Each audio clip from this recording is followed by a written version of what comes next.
Paano nyo natutunan yung ganyang sistema? Ano? Sino nagturo sa inyo? May nagturo ba sa inyo? Ay, wala naman eh. Nagising na lang ng gano'n na lang.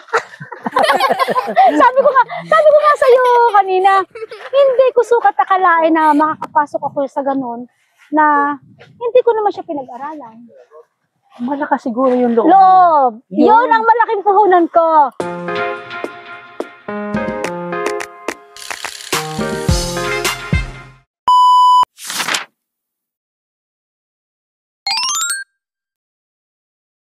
Yo, what's up? Magandang araw sa inyong lahat. Magandang araw mga kanego.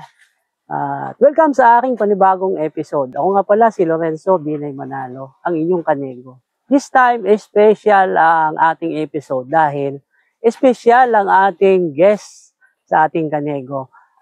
Isa siyang special na tao pagdating sa pag nag-harvest ng mangga, siya ang pinaka-special na tao na dumarating sa farm. Walang iba kung hindi ang buyer. At ito, katabi ko ngayon ang buyer ng mango na siya yung namimili ng mga harvest ng mga mango. And then kasama ko ngayon si Ma'am Banji Gutierrez. So nagkakakwentuhan kami at this time. Madami akong gustong malaman. Marami din akong natutunan sa kanya tungkol sa pagninegosyo. Ma'am Banji, kumusta? Kumusta ang buhay? Okay naman, okay na okay. Yeah, welcome sa aking episode. Bati muna kayo sa ating mga viewers. Magandang umaga po sa inyong lahat. Nakilala ko rin po sila. At nagpapasalamat po ako dahil mas dadami ang kokontak sa akin pag sila may mga mangga. Yun yung aking isang dadami, madadagdagan. Pwedeng may ambag sa kay Ma'am Banji, yung madagdagan yung kanyang mga kliyente kasi napakabuti ng kanyang hangarin. At saka hindi siya masamang kausap, kumbaga maganda siyang kausap. Pagdating sa transaksyon ng pagmamangga, isa sa pinaka nakikita ko diyan ay yung tiwala, parang madali siyang pagkatiwalaan pagdating sa pagmamangga. Sa akin, siguro ako lang yung babae na mas uli sa larangan ng pagmamangga. Dahil pagka sabi nila sa akin, "Uy, alam mo, Banji, ikaw lang ang nakikita ko magmamangga laging uli sa manggahan." Sabi, oo. Ako, pag sinabing dito sa buong Batangas, siguro, kilala yung ibang mga nag-i-spray, kundi man kami nagkikita pa o nag-minute, kilala lang ako sa pangalan. Sa pangalan lang? Sa pangalan lang. Tapos, pag nakita ka nila, ikaw pala yung si Banji. Gandang-ganda siguro sila sa inyo, no? Sabi, ikaw pala yung si Banji. Ikaw pala yung gumanggang ano.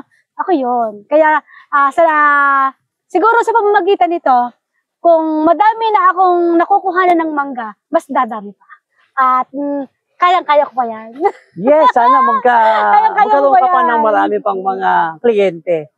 Hanggang saan ka ba nakakarating pa mimili ng mangga? Nakakarating ako ng Tanay or Norte. Hanggang Norte? Saan sa Norte? Sa Baras. Sa Baras? Hindi, sorry. Ano nga yung isa nating pinuntahan? Tanay, Nueva Ecija. Ay, Lito, ano yung isa pa nating pinuntahan namin nung kay Kuya, sa Rizal.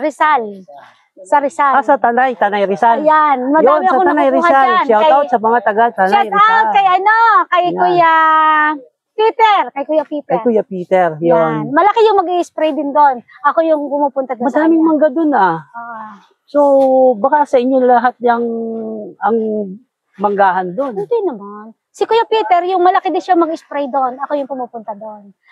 Lokal or giling, pupunta ako sa kanya. Okay. Nung nagdaang taon, nakuha ko sa kanyang giling, ang dami. Mga ilan?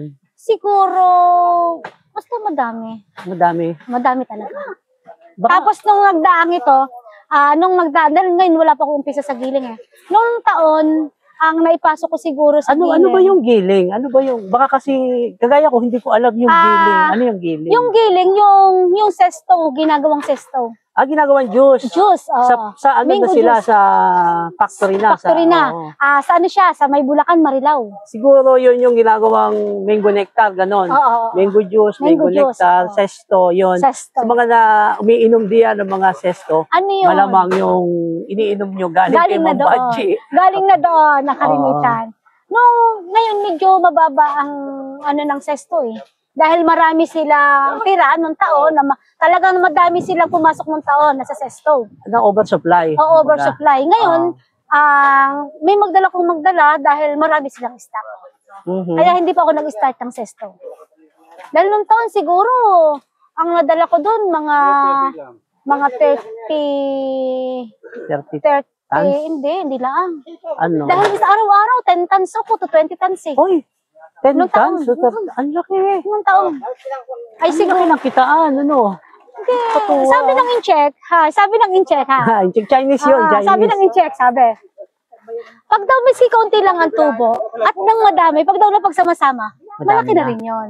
Ibig sabihin, konti-konti lang ang kita, pero madami. Madaming, pag madami kang Maraming naipasok, volume. sabi nga, piso or dos, pag halimbawa ikaw ay naka-piso or dos, Ganun at pala ikaw ay yun. naka-10 tons, isang araw, iti may 20 na.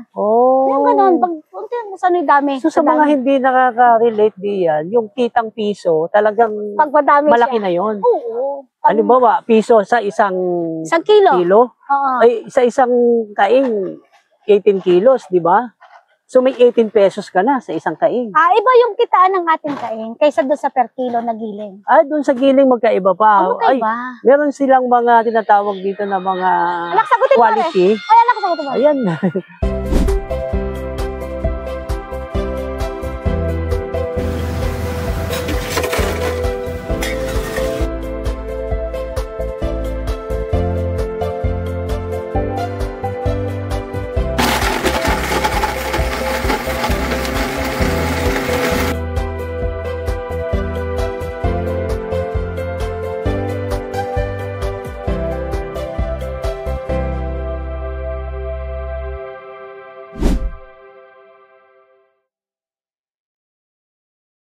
Mga quality ng kung ano yon. Ano nga ba yung quality ng mga ano nga ba yung mga quality ng mangga? Paki-explain mo naman sa atin. Yung quality, pagka yung ating malalaki, Anong tawag doon? regular? Regular. Yun, Regular. Yun yung maganda na presyo sa lahat ng klase ng mangga. Sila yung regular. pinaka mataas sa lahat. Oo. Top of the line, kumbaga. Oo. Tapos Yung sa regular. padera. Sa padera. Sunod. Sa padera. Sa padera. Oo, detres ang tawag o sunod sa detres. Detres. Teka, ano muna yung detres? Bakit detres? Yun yung 'di ba yung ating sila kaing 1-2 yung size, 1-2 sa sinasabi. 1-2, yan. 1-2 yung size niya 1-2. Yun ang ating ilalagay sa regular. At tapos yung segunda na sinasabi, yung detres, Segunda? yung tres na sinasabi, iba yung nakakain. Iba pa yon yung nakakain. Oo. Yun naman So doon sa piso kada isang kilo, doon yun sa panggiling. Pag halimbawa sir, paggiling lang siya, iba na yung presyuhan kaysa ating kinaing. Doon sa kinaing, hindi na po pwedeng, hindi ako sabihin na, hindi mo sa pag-ano. Pagka piso lang ang iyong kikitain sa bawat kilo sa binili, sa ganyang kinaing, Dugi na.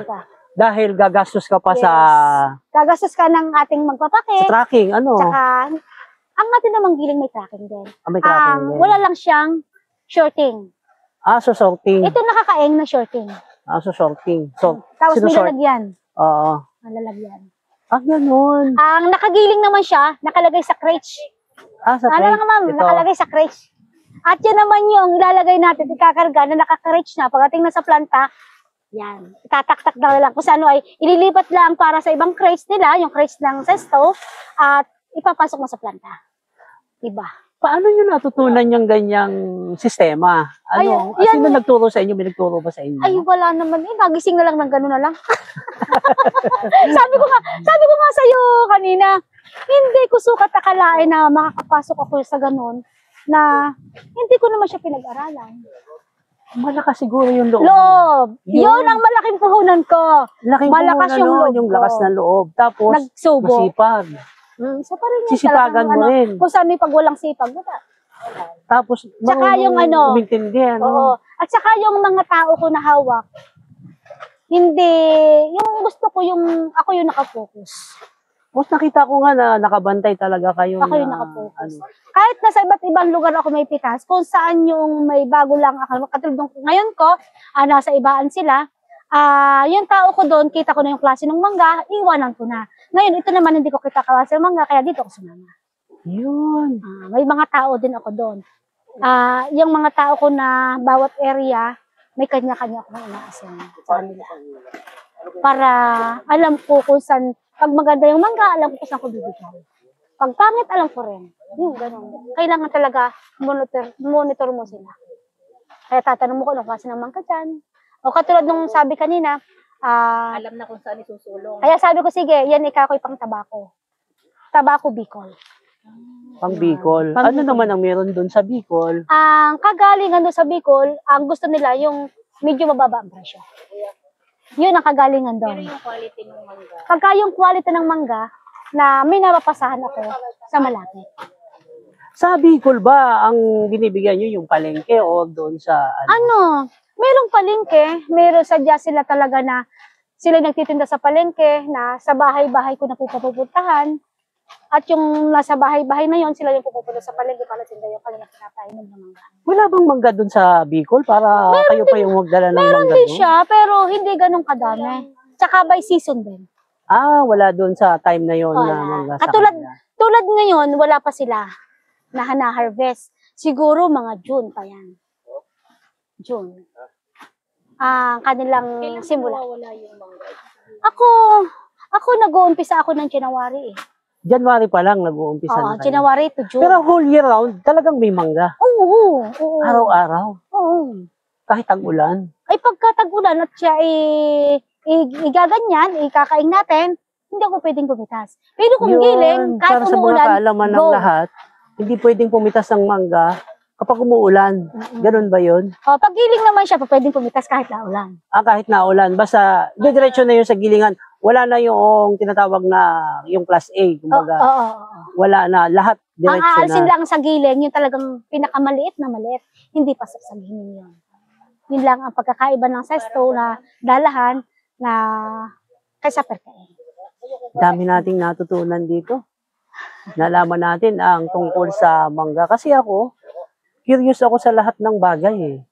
Inaalam ko kung paano yun. Kasi unang-una kayo, nakarating kayo sa punto na ganito ka-asenso na yung buhay. Gano'n na ba kayo ka-asenso? Masasabi niyo ba na successful na yung buhay niyo? Hindi naman masasabing successful ka. Dahil alam ko sa aking sarili kung nasa saan pa ako nga. Hindi pa masasabing successful. Kumbaga, kilala niyo pa kung nasaan, alam niyo pa kung nasaan kayo at hindi niyo pa makuha yung gusto niyong Oo. kalagayan, yung sitwasyon. So, ano ba yung gusto niyo talaga sa sitwasyon na mangyari sa buhay niyo? Yun nga, yung pag tumigil ako ay nakaano na yung kahit na hindi ako maghanap buhay, yun, okay na. Okay na talaga yung parang malaya ka na sa lahat ng Oo. aspeto kagaya ng yung- financial freedom, ganon. Tsaka pati Tsaka yung anak time ko. freedom. Oo. Oo. Tsaka yung anak ko ay gusto ko yung hindi niya maranasan yung nadanasan ko dati. Di ba parang sabi ng iba, mali daw yun eh. Wala, ayaw ko. Kasi kapag hindi mo daw pinarada sa anak mo yung hirap, hindi nila mamahalin yung kung anong meron sila. Pero yung anak ko, kahit Oo. nag-iisa lang siya, Mm. hindi ko nakita sa kanya yung kahit siya'y nag-iisa yung kanyang sipag din. Masipag din ang anak ko eh. Mhm. Kung saan ay pinapaubaya ko naman pagdating sa amin. Yung anak ko ay kung saan ngayon ang hawak niya sa baboy, nag-aalagang baboy. Nag-aalaga naman siya ng baboy. Yun, doon ko siya binigay sa pag-aalaga ng baboy. Kaysa sabi ko, kaysa ikaw, farming. Sa farming pa din. Kaysa siya naman ay maghanap buhay sa labas, sa iba, ay, nabis ka ako anak, magaling na narito ka sa sarili. Magaling yung, yes. Hawak niya yung oras niya. Mag-aalaga, magpapakain lang siya, ganun. Ay, kaysa doon sa, dahil nakapag-aral ka, naman ay kung sa pag sumusweldo ka, may pera ka, Mhm. may pera ka. Pero pagka naman, hindi mo sasabihin, marami din naman na kinakaltas sa ganun eh. Magaling pa yung magbaboy, may jackpot ka. O kaya lang, pag minsan yung baboy, Nakakasakit? Nakakasakit, nalungi, kagaya. Ay, kasama yun. Kasama yun. Kasama talaga yun. Yun na yung sinasabing dumadaan yung lugi. Kaya lang, first time pa lang namin. Nalugi. Dito guys, meron yan, kaming baboyan nakakabawi. dito. Ayan, doon. So ngayon, stop muna ako kasi meron pang ASF dito, hindi pa nakiklear.